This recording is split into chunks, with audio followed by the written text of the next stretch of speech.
1922, they needed to find a method of direct selling that was efficient and hygienic. In those days, lots of people were hawking their products around the streets, and Walls thought obviously this would work for ice cream. And this was the first real mobiling hawking operation that we had as a business. Up till 1939, Walls were selling their ice cream from trikes, and they had some 8,500 of these operating from some 162 depots across the country. You can only pedal one of these things so far in a day, and in the end they decided to go more motorised. Walls developed a fleet of vehicles travelling around the streets, and the drivers of those vehicles were called the Wallsies, with exactly the same livery, stop me and buy one.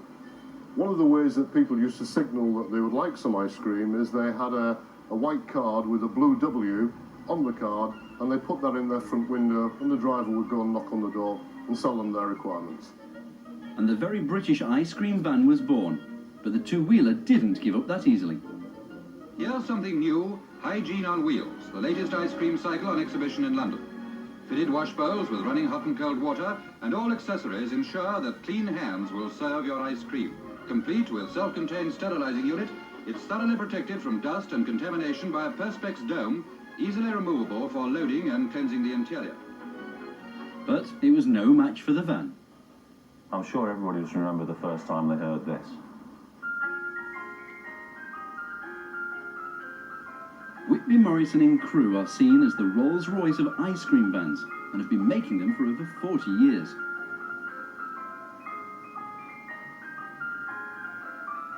There have been motorised ice cream vans from the 1920s almost, but only in significant numbers from the 1950s. There's no country in the world that has the number of ice cream vehicles that we have.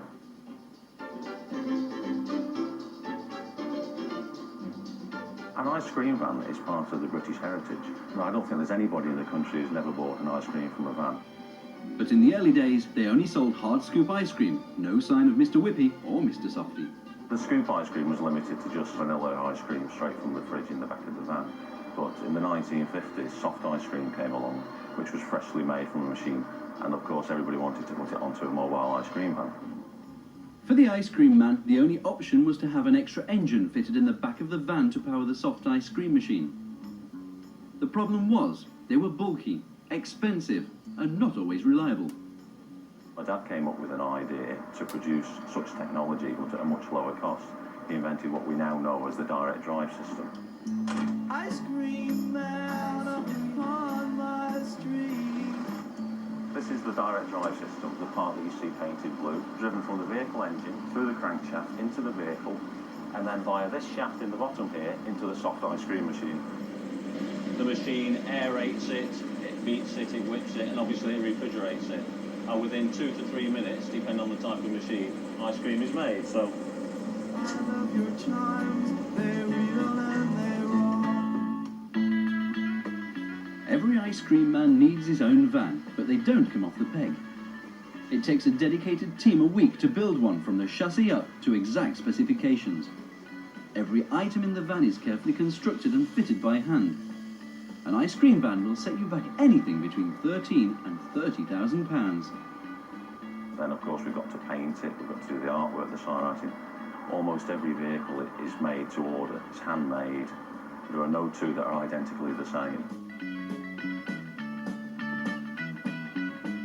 In the 1960s, the market was probably 1,000 vehicles per year, but these days it's probably restricted to about 250, but 250 very special handmade vehicles. Now the ice